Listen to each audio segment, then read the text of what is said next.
जैनियों पर तो आदेश दे सकता हूं, जो मेरा प्रवचन सुन रहे हैं, सारी जनता के लिए, हिंदुओं के लिए, सबके लिए है। हिंदू पुराण में भी कहीं पतंग नाम की चीज नहीं है। कम से कम जैनियों को आदेश देता हूं, यदि ये संक्रांति सगुन के रूप में शुभ और मांगलिक करना है तो ना तुम पतंग उड़ाना, ना बच्चों को उड़ाने देना। ये बच्चों का बचपन नहीं छीना जा रहा है, बच्चों को एक अभिशाप से बचाया जा रहा है। क्योंकि बच्चा हिंसा नंद से शुरू होगा।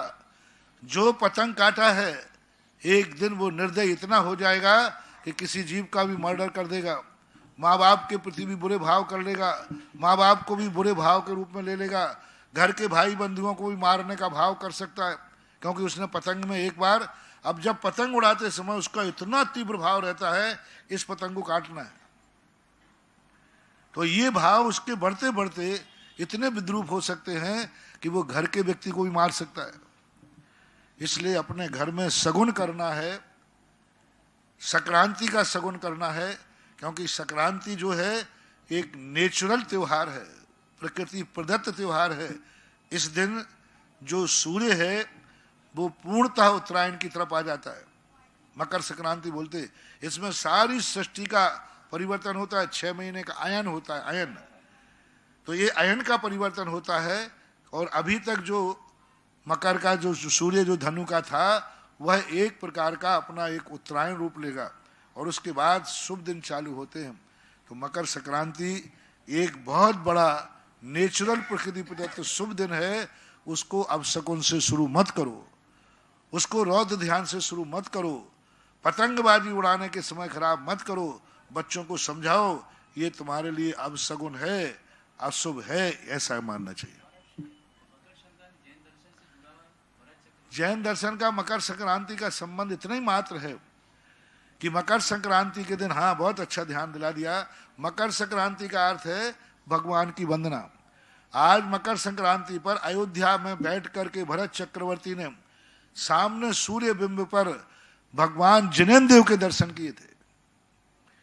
यानी तो उस खुशी तो ये होना चाहिए कि मकर संक्रांति के दिन हर जैनी को सुबह उठकर भगवान का अभिषेक करना चाहिए। ये है ये है पहला दस्तूर। क्योंकि मंगलाचरण इसी से हुए।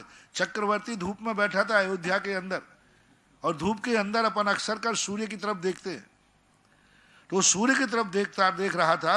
एकाएक उसे दिखा, ये क्या दिख रहा है? तो भगवान दिख रहे।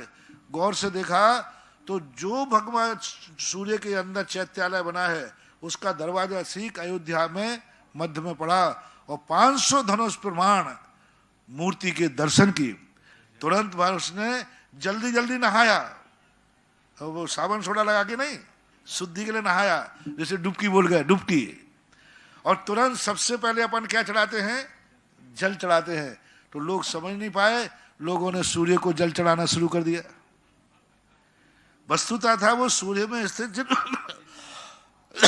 इसलिए मकर संक्रांति के लिए सारे भारत के लिए इस मंच से संदेश दिया जा रहा है कि हर भारतीय के लिए मकर संक्रांति के दिन अपने बच्चों और परिवार के साथ जरूर जिनेन्द्र भगवान का दर्शन करना है, अभिषेक करना है। क्योंकि मकर संक्रांति को भरत चक्रवर्ती को जब दर्शन हुआ जिनेन्द्र भगवान का, तो आप भी उस दिन भावना भाएं, एक दिन मैं भी अकृत्रिम चैत्यालय की वंदना करूं। इसलिए पतंग के स्थान पर भगवान का बच्चों को दर्शन कराएं, जिससे यह आगे आने वाले 6 महीने उस बालक के शुभ और सगुन में मांगलिक रूप से निकले।